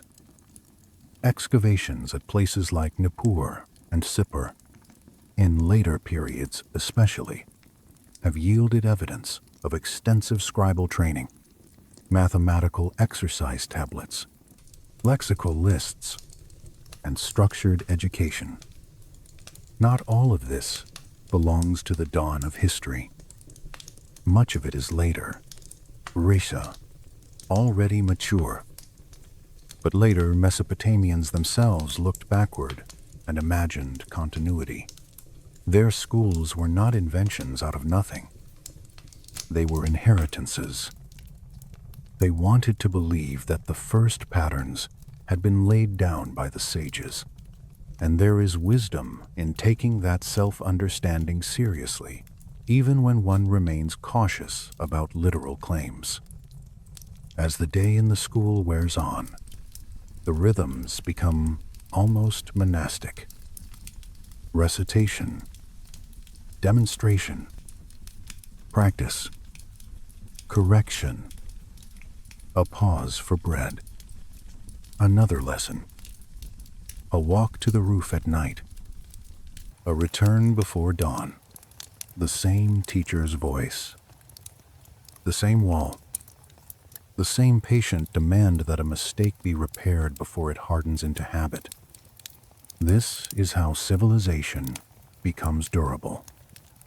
Not through single wonders, but through controlled repetition. By evening, the temple complex settles into layered sounds. Somewhere a furnace is cooling. Somewhere a boy still scratches signs into clay because he has not yet mastered a difficult sequence. Somewhere a medical instructor closes a jar and seals it with cloth. Somewhere on the roof, a watcher remains with the stars. The air over Eridu smells of wet reeds, ash, lamp oil, and grain. And around all of it lingers the enormous confidence of the old story that the world could be taught. Yet every lesson in this age carries a shadow now, because the stories of the sages do not move only toward accumulation. They also move toward loss. The more knowledge is gathered, the more precious it becomes. The more precious it becomes, the more urgent its preservation. Somewhere beyond the calm routine of the schools, beyond the tablet shelves and observation platforms, the ancient tradition begins to murmur of rising waters, of warnings carried in sacred speech, of repositories prepared in darkness. The students do not know it yet. The lamps still burn steadily. The clay still dries in rows. But a time is coming when everything that has been taught will have to be hidden from the flood. The old stories do not rush toward the flood. They approach it slowly, as if even catastrophe deserves ceremony. That is one of the reasons the Mesopotamian versions feel so haunting. The waters do not merely arrive as a plot device to sweep one age away and clear the stage for another. First, there are warnings. First, there is knowledge. First, there is the careful, almost heartbreaking labor of deciding what must be saved. By the time the tradition reaches Shuruppak and the last age before the deluge, the sages have already done their work for generations. Cities exist. Rituals have shape. Writing has become a vessel. Metal obeys. Canals carry life where there might otherwise have been only season and uncertainty. The schools hold their lessons. Archives grow. Teachers pass knowledge to students who will one day teach others. In other words, the world has become worth preserving. That is what makes the coming flood feel so heavy. It is not the destruction of chaos. It is the drowning of order. Archaeology, as always, stands nearby without speaking too loudly. At several Mesopotamian sites, flood layers have been identified. Deposits of water-laid sediment, interrupting ordinary occupation levels. The famous examples vary in date and interpretation, and no single layer can simply be equated with every version of the literary deluge. Scholars remain cautious, rightly so. Yet the old texts and the earth itself do share a mood. There were catastrophic inundations in this landscape. Water did rise. Settlements were broken. Memory had reason to become afraid of flood. In the stories connected to the sages, especially in later reconstructions and flood compositions, the response to that danger is not panic first, but preservation. This is one of the most moving aspects of the whole tradition. The last sages, and above all the final one associated with the old sequence, are remembered as understanding that the world of instruction might not survive intact. So they begin to prepare repositories, sealed chambers, wrapped tablets, tools hidden with care, seed stores protected against damp, knowledge packed almost like a body prepared for burial, tenderly, methodically, in the hope of resurrection. Imagine the first of those nights. The warning has already been given, perhaps through divine speech, perhaps through ominous patterns, perhaps through the accumulated unease of men who know the rivers too well. The temple courts are quieter than usual.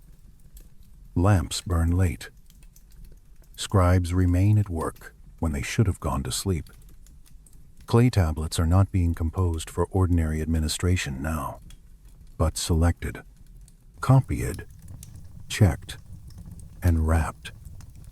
Which texts matter most? Which methods cannot be trusted to memory alone? Which formulas for metal, medicine, architecture, and agriculture must outlive the city if the city itself fails? A school can feel immortal while it stands. A shelf of tablets can seem permanent. Then one season shifts, and everything becomes fragile at once. In some of the flood-related traditions, the repositories are described as carefully constructed chambers beneath temple complexes or within protected spaces, lined or sealed with bitumen, fitted with stone blocks, accessed by narrow passages, hidden against both water and forgetfulness. Archaeological discoveries of sealed deposits, curated caches, and protected storage areas from various periods have encouraged later readers to imagine these descriptions in tangible form. One must be careful. Of course, not every buried chamber is a wisdom vault built by antediluvian sages, but the image remains powerful because it is so practical. If the waters come, put the memory underground. Wrap it. Seal it. Trust clay, stone, pitch, and darkness. If you were present for such labor, the sound would be unforgettable. Reed matting spread on the ground, tablets being stacked in deliberate order, ceramic vessels shifted across stone with a low scrape, a jar sealed, another sealed, the warm smell of bitumen rising thick and almost sweet in the torchlight. A teacher reading aloud one final time from a text before it disappears into the chamber. Students standing nearby, frightened but useful, carrying bundles, smoothing clay seals, memorizing where each object is placed. Preservation itself becomes a final lesson. The stories often widen the scale beyond tablets alone. Seeds must be saved. Implements of the crafts must be saved. The means to rebuild must travel through the flood even if the original world does not. This is one of the quiet differences between a mere disaster tale and a civilization memory. The concern is not only for bodies. It is for continuity. How will the survivors measure, build, heal, plant, observe, worship? Without preserved knowledge, survival becomes an amnesia too deep to bear. This is where Utnapishtim, or related flood figures in the Mesopotamian literary world, begins to move closer to the sages in spirit, even when the traditions remain distinct in detail. He preserves the seed of life, yes, but older and variant formulations also suggest the preservation of knowledge, crafts, and sacred things. The flood hero becomes not only the keeper of animals and family, but the carrier of recoverable civilization. The ark, boat, or refuge is not simply biological, it is intellectual. The image of the last sage traveling between cities to supervise preservation appears in some later formulations of the tradition. And whether one reads this as literal memory, theological expansion, or narrative embroidery, it gives the closing days of the antediluvian age a remarkable emotional texture. The final teacher moves from Eridu to other centers, checking the work, urging haste without surrendering order. There is no room now for vanity, only essentials. This text, that tool, these seeds, those instructions. A civilization making decisions under pressure about what it most cannot afford to lose. Honestly, that may be one of the most human scenes in the whole story. We like to imagine ancient myth in grand abstractions, but this is painfully familiar. When disaster approaches, what do you carry first? What do you leave behind? Which things are beautiful but not necessary? Which things are necessary but easily forgotten? The sages answer like teachers: preserve the methods, preserve the memory, preserve the conditions that allow life to become more than mere endurance. The geological imagination of the flood deepens the sorrow.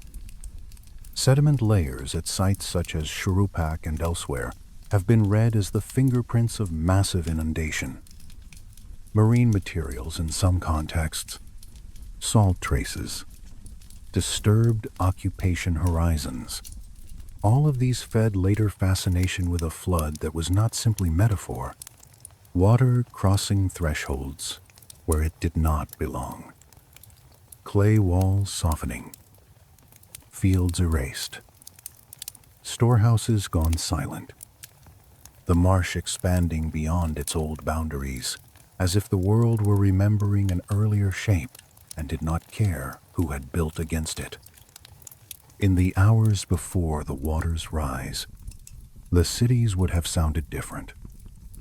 Animals restless, reeds driven harder by wind. The ordinary confidence of routine thinning. A man on a roof, watching the horizon too often. Another walking to the canal bank and returning without speaking. In the temple, the last lamps still burn over the repositories. A scribe presses one more seal into soft clay over a vessel lid. A teacher touches the wrapped tablets with both hands for a moment. Not as magic, perhaps, but as farewell. Then the chamber is closed. Stone lowered. pitch pressed into seams. Earth returned over the entrance, or the access shaft concealed as carefully as time allows. Outside, rain or surge or river failure moves toward the city with that dreadful patience only water possesses. There is almost no violence more eerie than water rising. It does not need rage. It simply continues. The flood passages in Mesopotamian literature often pulse with awe, but tonight we can let them move more softly. Water entering streets where children once ran. Water taking the reflection of a temple wall and then the wall itself. Read roofs loosening, storage jars bumping gently against one another before they vanish. Voices swallowed not by sudden thunder, but by distance and rain. The schools go dark. The furnaces hiss out. The observation platforms stand empty under a sky that no one is now in position to record. Civilization, that patient labor of repetition, slips under silt, and yet the repositories remain beneath. That is the strange comfort in the middle of the sorrow. The sages did not imagine that they could prevent all loss. They imagined something harder and perhaps wiser. They imagined survival by concealment. Not triumph, but continuity. When the waters withdraw, when the mud hardens, when frightened survivors return to broken ground, something of the old world will still be waiting in darkness. Excavations in later ages have uncovered sealed rooms, deposits of texts, grouped tools, and carefully stored materials that make this part of the tradition feel especially alive, even when direct connections remain debated. One can see why later Mesopotamians told and retold such stories. Their civilization knew rupture and recovery. The buried archive is the perfect symbol for a culture that often rebuilt from fragments. Think of the survivors after the flood. The silence first. No teacher's voice. No daily lesson. No ordinary path through the city because the city itself is a map of damage. Mud where a courtyard used to be. Salt where grain once stood. Strange objects caught in branches and walls. Then, after fear loosens its grip a little, the search begins. Oral memory helps. One old instruction repeated. One hint preserved by a priestly line. One phrase about where a chamber lies beneath a platform or near a foundation wall. Mentai. Women sort. Children are warned away from unstable earth. And eventually a seal is found. A seal means intention. Intention means recovery is possible. When the chamber is opened again, perhaps years later, perhaps generations later in some versions, the air inside would smell of old clay, mineral pitch, stale darkness, and the faint preserved breath of the vanished age. A wrapped tablet is lifted into the light. Then another. A bronze tool still greened with time, but usable as model, if not as instrument. Seeds in storage vessels. Records. Lists. Procedures. The first recovered memory of the drowned world. No wonder later texts imagine the rebuilding of civilization through such recoveries. It explains both rupture and continuity. Why knowledge seems ancient and yet reappears. Why methods survive catastrophe. Why post-flood society can feel both diminished and astonishingly sophisticated. The repository solves the emotional problem of history. It allows the world to be broken, without becoming meaningless. By the close of this age, the sages themselves are already passing beyond reach. Their work is no longer daily instruction, but inheritance. The flood turns them from teachers into guardians of buried continuity. It also changes the mood of all that comes after. Every later school, every later temple archive, every later royal claim to ancient wisdom carries a trace of the deluge behind it. Knowledge is precious because it has once already nearly vanished. So the waters settle at last. Silt dries. Reeds return. Broken foundations harden under the sun. Somewhere beneath them, the chambers wait. Somewhere, in human memory, the names of the sages continue to glow, dim but stubborn, like embers protected under ash. The next age will not begin from nothing. It will begin from recovery, from digging, from reading what survived, from teaching once more. And in that patient work of return, the old wisdom will rise again from the dark.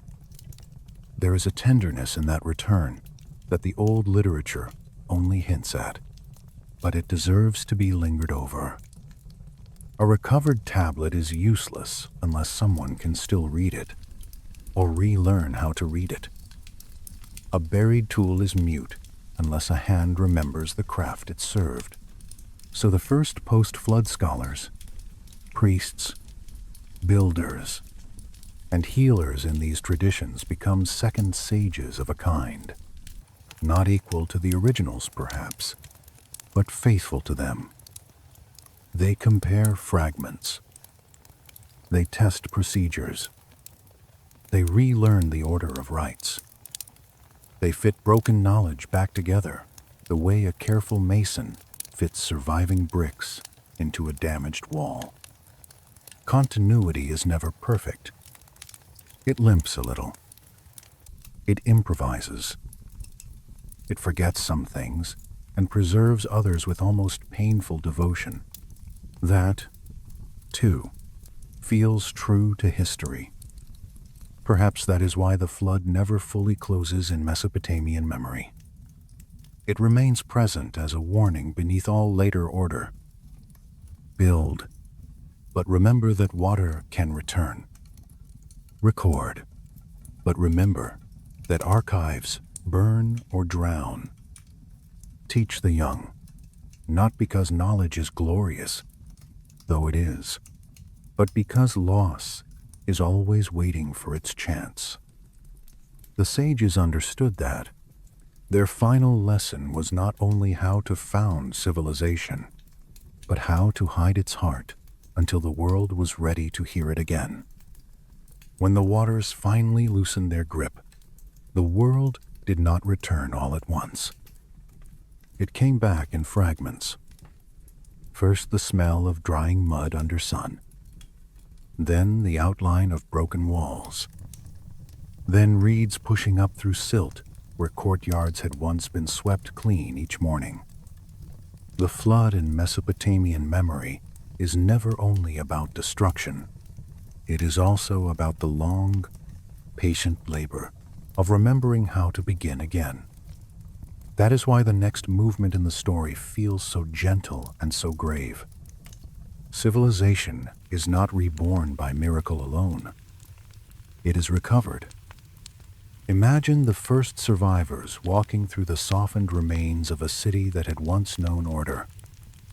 Their feet sink slightly in ground that used to be hard-packed and familiar.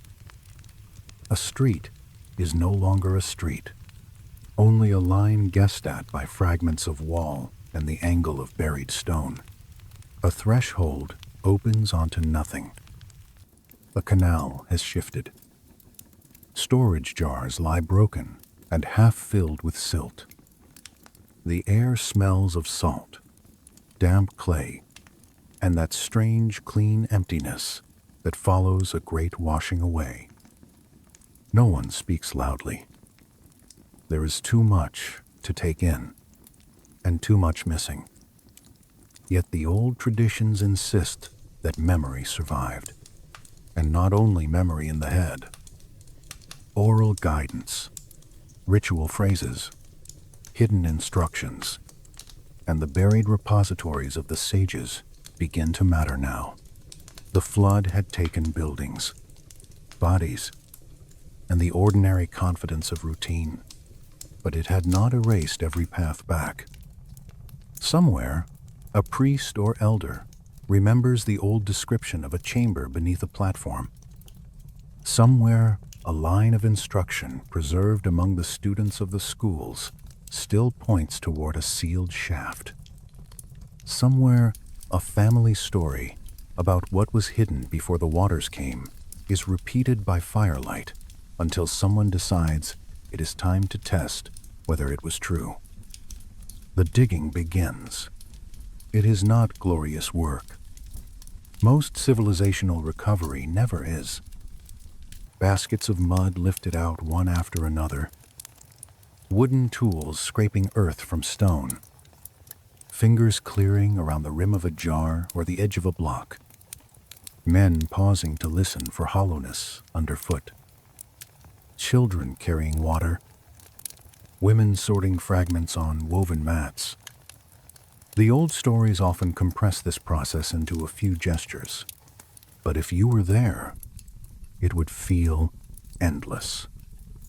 Days spent working under a white sky, then a seal impression found in hardened clay, then a concealed stone, then the realization that someone in the drowned world had expected this moment and prepared for it.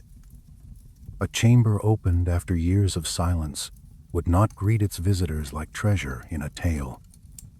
It would greet them with stillness, thick air, the smell of pitch and old clay, darkness that had preserved what light would have worn down, wrapped tablets, if they had endured, tools laid aside in deliberate order, seed vessels, perhaps records of procedures, ritual sequences, metal compositions, planting methods, or observational lists. Whatever the exact contents, the emotional truth remains. The first post-flood age receives knowledge not as invention, but as inheritance recovered from beneath loss. Mesopotamian texts and later interpretations describe something like this process: the rediscovery of arts, the reopening of knowledge, and the re-establishment of schools and sacred centers based on what survived from the old world. The Sumerian king list itself gives the flood a structural role, dividing history into before and after, yet allowing kingship to continue. That continuity matters.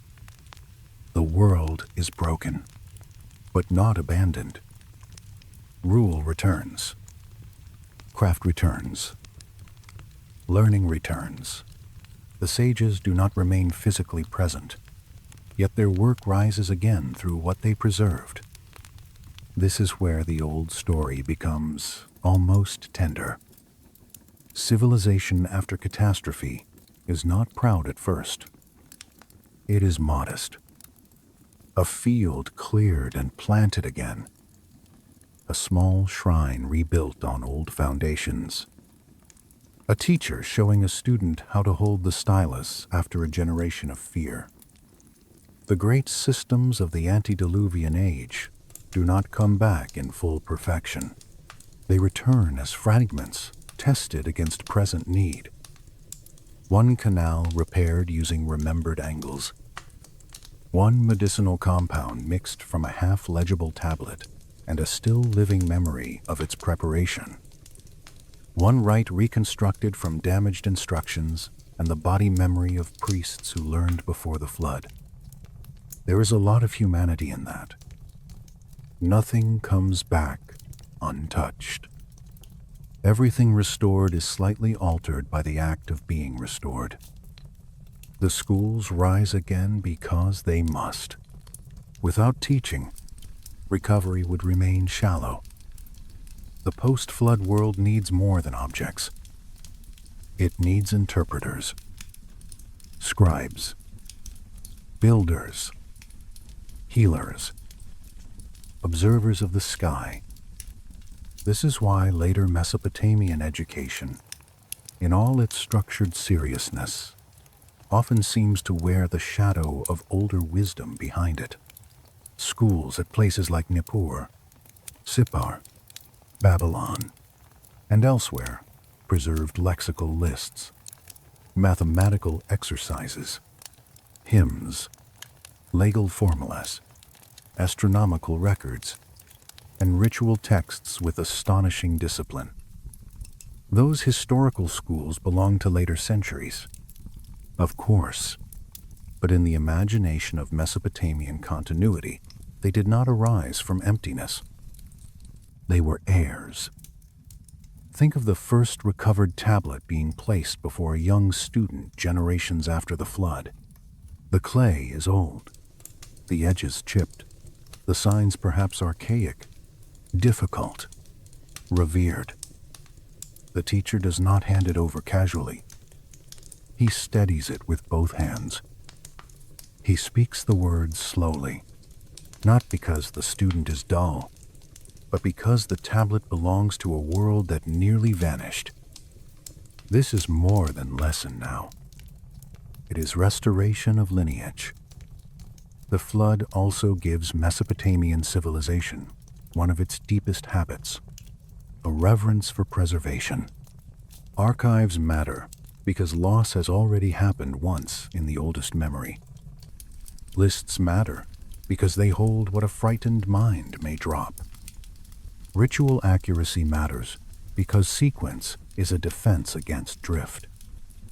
Every later scribe who copies a text, every later priest who repeats a liturgy precisely, every later scholar who records a star position on clay, all of them move within a cultural atmosphere shaped by the fear that forgetting is easy and recovery is costly. From this recovered world, the story begins to spread outward, or perhaps it begins to reveal connections that were already there. The old narrative of the seven sages, once rooted in Mesopotamian soil and water, starts to find strange echoes in other civilizations. Here, the mood shifts. We move from a local memory toward a larger pattern, and the question becomes whether these parallels reflect direct transmission, common human imagination, or some mixture of both. In the Vedic tradition of ancient India, later readers notice the figure of the seven sages, the Saptarishi, primordial bearers of sacred and practical knowledge. These sages, too, are linked with instruction, order, cosmology, and the shaping of civilized life. The details are not identical, of course, and they should not be flattened into one another. But the resonance is undeniable. 7 primordial instructors. Sacred knowledge parceled into domains. Education tied to cosmic order. It is easy to see why comparative minds, ancient and modern, felt the pull of connection. Imagine a listener in one world hearing a story from a caravan traveler who has come from lands far beyond the familiar rivers. Another people also remember 7 wise beings. Another people tie knowledge to the stars, to ritual, and to the proper shaping of life. Such moments of recognition do not prove shared origin, but they do create a powerful sense that wisdom itself travels. Egypt offers its own shadowed parallels. Texts about the followers of Horus, divine or semi-divine beings ruling before historical kings, preserve the memory of a time when instruction flowed from the sacred into the human. The Egyptian imagination differs in texture from the Mesopotamian one. Its monuments stand under a different sky, and its theology moves in different rhythms. Yet the theme of primordial bearers of order, of figures who stand before ordinary kingship and shape the foundations of civilization, feels deeply familiar. It is as though the oldest societies around the ancient Near East could not quite resist telling themselves that ordered life had once been taught by beings closer to the divine than ordinary men. Greek memory, too, later gathers around the number 7 in the form of the 7 wise men. Here, the figures are more historical, more philosophical, less fish-cloaked and mythic, but still the pattern persists. 7 bearers of practical wisdom, law, political order, moral advice, and intellectual clarity. By the time the Greeks frame such a group, the atmosphere is different, sharper perhaps, more civic than sacred. Yet one can feel the distant inheritance of an older habit. Wisdom likes to gather into memorable numbers. It likes to place foundations in the mouths of revered teachers. And then there is the literature of the Watchers, preserved most fully in Enochic tradition, where celestial beings descend and transmit knowledge to humankind. Some of it dangerous, some of it transformative, some of it explicitly tied to metallurgy, medicine, astronomy, and hidden arts. The mood here is darker. What was in Mesopotamia often remembered as sacred instruction becomes, in some later traditions, a more troubled transmission. Knowledge crossing a boundary it perhaps should not have crossed. Yet even this difference feels revealing. Across cultures, the act of teaching human beings too much or too early becomes morally charged. Knowledge is gift, burden, temptation, and power all at once. Some scholars explain these parallels through cultural contact, and there is much to support that view. Trade routes linked Mesopotamia to the Levant, to Egypt, to Anatolia, and to regions farther east. Merchants carry more than goods. They carry stories, formulas, metaphors, and prestige. Priests and scholars borrow when they can. Technical language migrates. Astronomical methods travel. Calendar knowledge crosses borders more easily than armies do. There is no need to imagine a single perfect origin for every echo. History is often generous in the way it allows ideas to drift, settle, and take root in new soil. Linguistic and conceptual parallels noticed by later scholars have only deepened the fascination.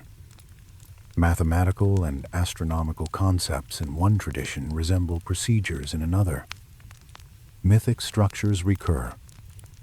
Institutional forms, schools, houses of life, gurukulas, temple archives, and scribal training grounds seem to answer similar needs with similar seriousness. This does not erase difference. It reveals a very old world conversing with itself. In the recovered Mesopotamian imagination, the 7 sages become not only founders of one civilization, but the oldest visible wave in a larger sea of transmitted wisdom. Their names remain local. Their marshes remain their own. Their fish skins remain unmistakably Mesopotamian. Yet the pattern they represent reaches outward. The civilizing teacher, the sacred expert, the one who carries method from a deeper realm into human disorder. That figure appears again and again, wearing new garments in each culture. Perhaps that is why the sages endured so long. They answered a question no advanced society ever quite stops asking. Where did our order come from? Who first showed us how to count, heal, build, align, and remember? The answers differ, but the longing beneath them is very close. By the close of this part of the story, the post-flood world has become steadier. Schools stand again. Temples breathe again. Lists lengthen. Star records continue. Legal forms harden. Trade routes carry objects and ideas into wider circles. The old wisdom of the drowned age no longer lives only in buried chambers. It lives in taught bodies, copied tablets, traveling comparisons, and the recurring belief that human beings were once shown how to live by teachers of unusual depth. Still, one movement remains. The sages are not done traveling through history. They will survive not only in ancient parallels, but in medieval scholars, Renaissance thinkers, excavators, mystics, alternative historians, digital modelers, museum curators, and tired modern people who sit awake at night, wondering whether the first cities knew more than we comfortably admit. The final stage of the journey waits there, where broken tablets meet modern light, and the old question returns in a new voice. When the modern world first began to reopen Mesopotamia in earnest, it did not do so gently. Ruins were cut into. Mounds were broken. Palaces emerged from earth in fragments, and with them came libraries of clay whose silence had lasted for centuries upon centuries. For the story of the seven sages, this moment matters almost as much as the flood, because it was another recovery from burial, another return of hidden memory into the light. Only this time the students waiting beside the open chamber were archaeologists, translators, historians, collectors, and dreamers. 19th century excavations at places like Nineveh transformed the intellectual landscape. Thousands upon thousands of cuneiform tablets, administrative, literary, ritual, and scholarly, poured out of the ground in broken but decipherable pieces. The library of Ashurbanipal became one of the great symbols of that recovery. Imagine the strangeness of it. A modern scholar in a dusty room, turning over a clay tablet impressed with wedge-shaped signs, slowly realizing that voices from the first cities had not gone silent at all. They had only been waiting for patient eyes. Among those voices were texts, lists, commentaries, and traditions that preserved the memory of the Apkallu. Not always neatly, not always in complete form. Mesopotamia rarely grants us a perfect archive, but enough survived for the old pattern to reappear. 7 sages, antediluvian knowledge, Ea, Adapa, fish-cloaked, ritual roles, cultural foundations. Suddenly, what had lingered for centuries in scattered echoes and later retellings could be anchored again in actual ancient sources. This changed the emotional climate around the sages. They were no longer only the property of inherited legend or distant classical rumor. They became part of documented Mesopotamian scholarship, a recoverable native memory from the civilization itself. That did not make every grand claim true, but it made the question far more serious. Ancient Iraq had preserved a long, self-conscious tradition about primordial teachers. The clay said so. From that point on, The seven sages began a second life in modern thought, and like all second lives, it became crowded very quickly. Professional Assyriologists approached the texts with philological caution, comparing manuscripts, reconstructing damaged passages, identifying genres, and resisting the temptation to force certainty where the evidence frayed.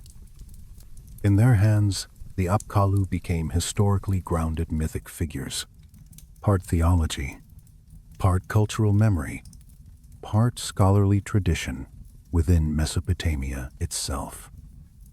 This remains the most careful way of holding the material, but the sages also slipped beyond the study and into wider imaginations. Medieval Islamic scholarship had already preserved a broader reverence for ancient wisdom, linking Mesopotamian, Persian, Indian, and Hellenic inheritances in complex ways. Figures like al-Biruni and other scholars working within vast traditions of astronomy, chronology, medicine, and philosophy stand as reminders that ancient knowledge did not move into modernity by a single straight road. Texts, methods, and reputations traveled through translation, commentary, adaptation, and lived scholarly practice.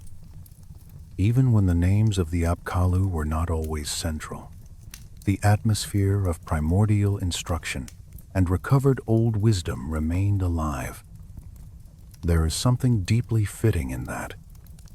Mesopotamian astronomy and mathematics, after all, did not vanish into the ground and wait only for the 19th century.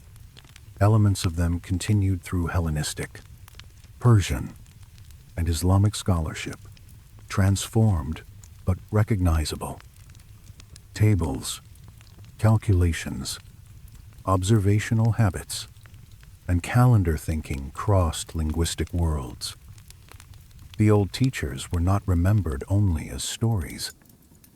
Their intellectual descendants worked on under new skies. Then the Renaissance, with its grand hunger for ancient wisdom, added another layer. Thinkers looking back toward Hermetic, Chaldean, Egyptian, biblical, and classical antiquity loved the idea that truth had once been given in a more concentrated form near the beginning of history. Prisca Theologia, the notion of a primordial theology or original wisdom tradition, created a climate in which Mesopotamia could be folded into wider sacred history. The sages fit beautifully into that appetite. They stood at the beginning. They were learned. They mediated between divine and human. They were exactly the kind of figures later ages wanted when trying to imagine an old, deep unity behind scattered traditions. Of course, later, esoteric literature often blurred cultures together rather recklessly. Egyptian, Mesopotamian, Hebrew, Greek, Persian, and Indian traditions were sometimes thrown into one velvet-lined bag of ancient wisdom. It is a habit both charming and exasperating. Charming because it springs from genuine wonder. Exasperating because details matter, and details are often the first casualties when romance takes over. Still, even these exaggerations tell us something. The sages continued to answer a need.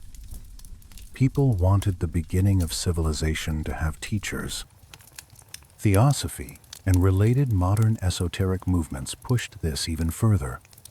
In those frameworks, the old Mesopotamian sages could become advanced spiritual beings, stages in human evolution, guardians of hidden schools, or remnants of civilizations more ancient than conventional chronology allowed. Whatever one makes of such interpretations, and most historians remain skeptical for very good reasons, they testify to the remarkable afterlife of the Apkallu, A figure preserved on damaged clay in ancient Nineveh could still, thousands of years later, stand at the center of arguments about human potential, hidden history, and the origins of knowledge. Then came the most famous modern expansion of all, the idea that Mesopotamian accounts might preserve evidence of non-human intervention in early civilization. Popular writers read the old stories through the lens of ancient astronauts, lost advanced civilizations, or extraterrestrial teachers, the seven sages, and the broader family of Mesopotamian divine figures around them, became candidates for these theories. Here, caution is especially important. Professional scholarship has criticized many of these readings, often decisively, especially where language, translation, and cultural context are handled carelessly. Yet one should also understand why such theories found an audience. The archaeological reality of early Mesopotamian sophistication is astonishing enough that it naturally attracts speculative explanation. Precision in mathematics, complex water management, early urban planning, monumental architecture, writing systems of formidable flexibility, long-term astronomical observation, specialized healing knowledge, extensive institutional memory. These are real achievements. One does not need extraterrestrials to appreciate them. Ancient human beings were more than capable of brilliance. Still, the grandeur of those achievements, coupled with the old native tradition of primordial sages, creates a powerful, imaginative charge. People feel that something extraordinary happened, and the sages offer a shape into which that feeling can be poured. More recent technologies have only intensified the fascination. Satellite imagery, remote sensing, ground-penetrating radar, magnetometry, computational modeling, digital sky reconstruction. All these methods have expanded our ability to detect patterns in ancient sites and verify the sophistication of ancient practices. A modern researcher comparing a Babylonian eclipse record to reconstructed skies can confirm just how accurate ancient observation was. Another, modeling irrigation networks or architectural plans, can show the remarkable coherence of ancient engineering decisions. These tools do not prove the wildest theories. They do, however, reveal again and again that Mesopotamian civilization deserves every ounce of seriousness we can give it. The underwater surveys in the Persian Gulf have added another dim and haunting backdrop: submerged landscapes, drowned settlements, evidence of habitation in places later covered by rising water.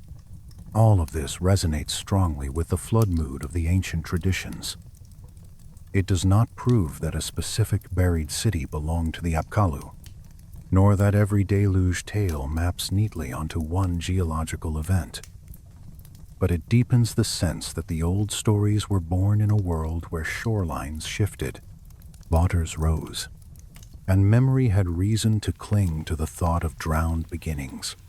Private collections, merchant archives, ritual tablets, and scattered references across centuries have also continued to show that knowledge associated with ancient sages could be treated as prestige material, something worth owning, copying, invoking, and transmitting. Whether a text attributes a medical recipe, an architectural proportion, or a ritual instruction to one of the primordial teachers, the point remains the same. Mesopotamia did not forget the prestige of origins. Ancient methods carried authority because they were ancient, and because they were thought to descend from figures wiser than ordinary men. And so here we are now, far from the marshes of Eridu in time, but not so far in imagination. Museum light has replaced oil lamps. Climate-controlled cases have replaced sealed chambers. Digital photographs and transliterations stand where once only memory and clay could stand. Yet the emotional structure of the story has barely changed. We are still opening buried rooms, still trying to read what survived, still wondering whether the first great cities learned more quickly than they should have, or whether our own expectations about the ancient world have simply been too small. This is where honesty matters most. We cannot say with certainty that divine beings physically descended and taught humanity the arts of civilization. We cannot prove that the sages were extraterrestrials, nor that every later parallel descends from one hidden source, nor that all claims of lost advanced knowledge stand up to scrutiny. Some do not. Some collapse under pressure. Some are beautiful, but unconvincing. Some are built from real evidence stretched a little too far. But we can say something quieter, and perhaps more meaningful. The Mesopotamians themselves believed that wisdom had foundations. That civilization was not an accident without memory, and that its earliest forms were bound to teachers of extraordinary depth. They preserved that belief in names, image, rituals, scholastic lists, and stories. Archaeology confirms the sophistication of their civilization. Textual study confirms the seriousness of their sage tradition. Comparative history confirms that many ancient societies imagined primordial instructors standing near the beginning of ordered life. Modern technology confirms, again and again, that ancient achievements were often more precise and more intellectually demanding than older stereotypes allowed. So what were the seven sages? Perhaps they were mythic embodiments of real human breakthroughs, the memory of generations of priests, engineers, healers, and observers compressed into seven luminous figures. Perhaps they were literary bridges between divine order and human effort. Perhaps they carried traces of forgotten founders whose names were elevated over time. Perhaps they were symbols, and symbols can sometimes preserve truths that history alone cannot hold. Or perhaps, as some still prefer to wonder in the late hours, they point toward a chapter of human beginnings we have not fully understood yet. There is a certain peace in not forcing the final answer. The old stories have survived precisely because they leave room for awe. They ask where wisdom comes from. They ask why knowledge feels discovered as much as invented. They ask why the first cities seem, even now, to stand in a light slightly stranger than ordinary history. If you return in your mind now to Eridu, to the wet clay at the edge of the marsh, to the first temple walls rising low against a pale horizon, you can almost feel the whole arc at once.